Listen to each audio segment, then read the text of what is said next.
विनिशा शाम को अपने पति के लिए जूस बना रही थी, तभी उसकी छोटी बहन पूनम का फोन आया।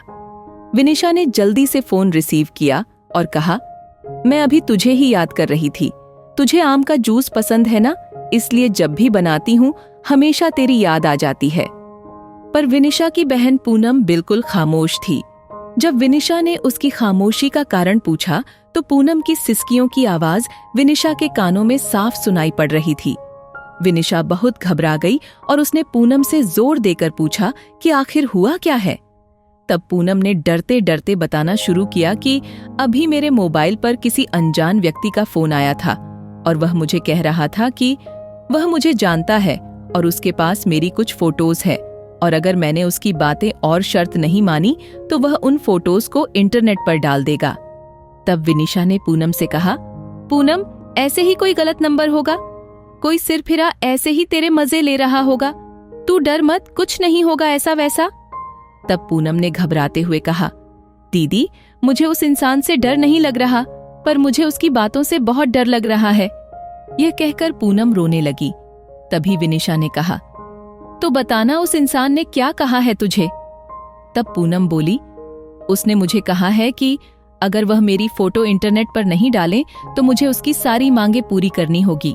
उसने कहा है कि आज रात वह मेरे घर पर आएगा। और इतना कहते ही पूनम जोर जोर से रोने लगी और रोते रोते बोली, दीदी, मुझे उसकी बातें सुनकर घिन आ रही है।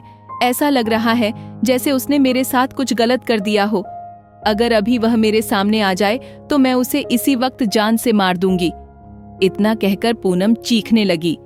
तभी विनिशा ने पूनम से कहा, अरे पूनम, तू संभाल अपने आप को और मुझे उस घिनौने इंसान के नंबर भेज, मैं उसे अभी मजा चखाती हूँ।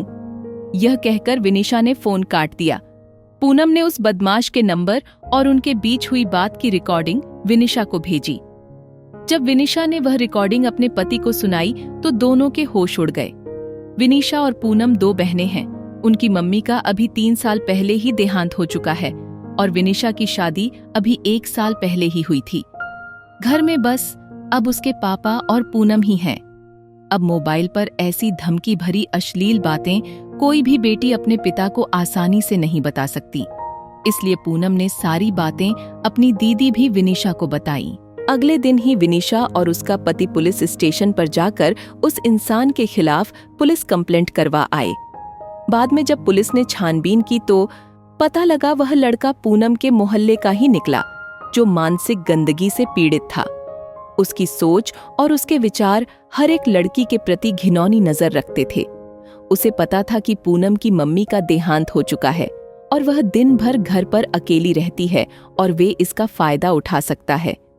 और वह लड़का अपनी बुरी नजरों और घटिया बातों से पूनम की आत्मा के साथ खिलवाड़ कर रहा था। पर बाद में जब उसे पुलिस ने पकड़ लिया तो उसे जेल की सलाखों के पीछे जाना पड़ा। आज भी हमारे समाज में उस जैसे मानसिक रोगी बैठे हैं जो हजारों लड़कियों की आत्मा के साथ खिलवाड़ कर रहे हैं। इनमें से कुछ लड़कियां तो मजबूत होती है जो ऐसे रोगियों को अच्छा सबक सिखाती है और कुछ लड़कियां उनसे डर जाती है और उनकी मांगों को पूरा करते करते उनकी घिनौनी नजरों का शिकार बनती है। पर आज समय आ गया है कि ऐसे मानसिक रोगियों को हम लड़कियां ही सबक सिखा सकती हैं, इसलिए लड़कियों को उनसे डरने की बजाय उनका डटकर सामना करना चाहिए।